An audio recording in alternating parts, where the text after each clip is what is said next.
the result could be pretty bad news, couldn't it, for two states in particular, with Qantas considering merging its offices in Sydney, Melbourne and Brisbane all into one location? Yeah, it would obviously be bad news for two of the states which could be losing quite a lot of highly skilled jobs here if Qantas does decide to consolidate its office into one state location. The airline announced the review this morning and said it's all due to COVID-19 and its impact on the Qantas business and its workforce.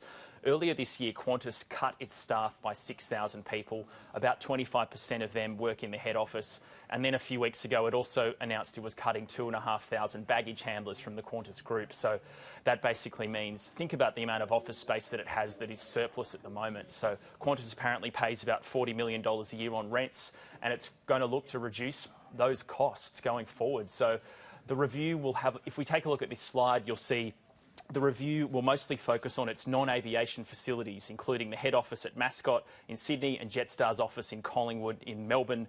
Some aviation facilities will be considered for possible relocation, including the flight simulator centres in Sydney and Melbourne, and the heavy maintenance facility in Brisbane, which employs about 750 engineers.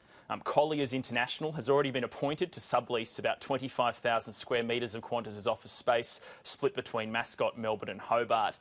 But one option for Qantas could be to merge its Sydney, Melbourne and Brisbane offices together into a super campus.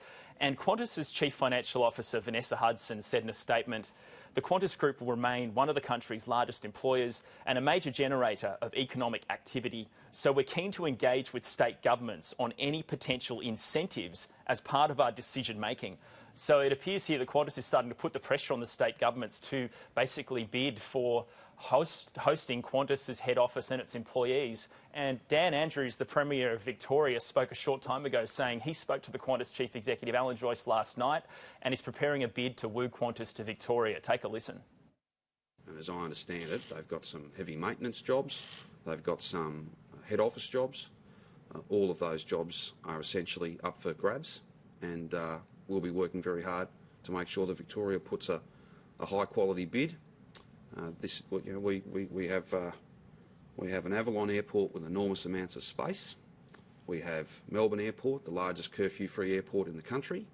We have undeniable strengths when it comes to the sort of engineering and technical capacity, and a training system to continue to push those people through and make sure that we've got the very best of skills. We've got a very attractive offer to make. That'll be made in due course, and then it'll be up to Qantas what choice they make. But it was a very, very productive discussion. And New South Wales Treasurer Dominic Perrottet, he's going to be handling the negotiation on behalf of the New South Wales government with Qantas. They're obviously hopeful that Qantas can stay in New South Wales, and I'm sure he's keen to get Qantas to potentially set up at the new Western Sydney airport when that opens in a few more years. But listen to his comments from a short time ago. We want to work with Qantas to make sure we keep as many jobs here. I mean, Qantas nationally is stood down around 20,000 people. We have around, I think, over 10,000 jobs with Qantas here in New South Wales, and we obviously want to keep as many of them as possible. So we will work with them to keep, as they develop their business model going forward, I think, over the next 4 years, and whatever we can do, not just to assist them, but to keep as many Sydney-siders and people across New South Wales in work, we will. So it appears to be Qantas setting up a bit of a bidding war here between the east coast states of Australia. This review will last for 3 months, so it's going to be interesting to see the outcome when that does happen. Ash.